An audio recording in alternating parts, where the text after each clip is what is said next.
आज की सबसे बड़ी अंतर्राष्ट्रीय खबर के साथ हम हाजिर हैं जो सीधे तौर पर भारत की अर्थव्यवस्था और ग्लोबल ट्रेड से जुड़ी है। मिडिल ईस्ट की जंग के बीच इराक ने एक ऐसा फैसला लिया है जिससे पूरी दुनिया में हलचल मच गई है, लेकिन भारत के लिए ये एक बड़ी राहत की खबर बन के सामने आई है। ईरान का बड़ा फैसला है भारत समेत 5 देशों को ग्रीन सिग्नल देने का। ईरान ने स्ट्रेट ऑफ हॉर्मुज से जहाजों के गुजरने से लेकर अपनी स्थिति साफ कर दी है और मुंबई में मौजूद ईरानी कॉन्सुलेट के मुताबिक ईरान ने 5 ऐसे देशों की लिस्ट जारी की है जिनके जहाजों को संवेदनशील जलमार्ग से गुजरने की पूरी इजाजत होगी।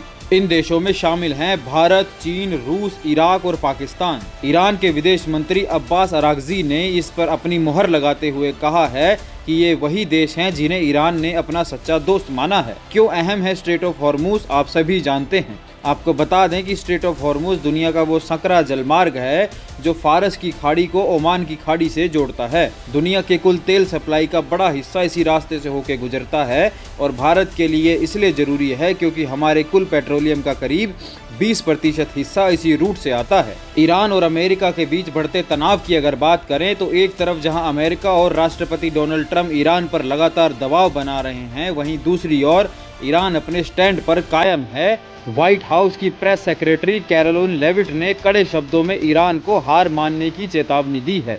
But the president's preference is always peace. There does not need to be any more death and destruction.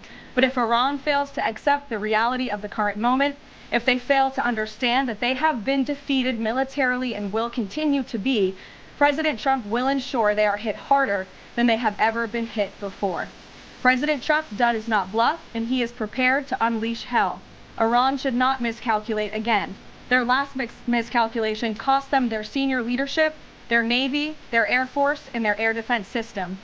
Any violence beyond this point will be because the Iranian regime refused to understand they have already been defeated and refused to come to a deal.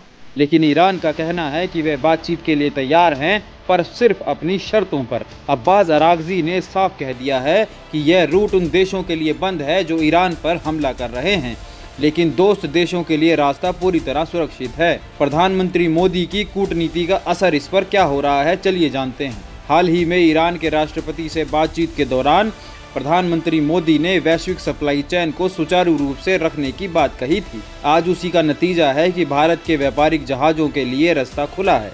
जंग के इस माहौल में Iran का ये कदम भारत के लिए एक बड़ी कूटनीतिक जीत से कम नहीं है। इस खबर पर आपकी क्या राय है, कमेंट बॉक्स में जरूर बताएं और दुनिया जहान की फेक न्यूज़ के ट्रेंड के बीच सिर्फ सच्ची और भरोसेमंद खबरों के लिए सत्य भारत टाइम्स को जरूर सब्सक्राइब करें। मैं अमृतपाल सिंह, जय हिंद, जय भारत।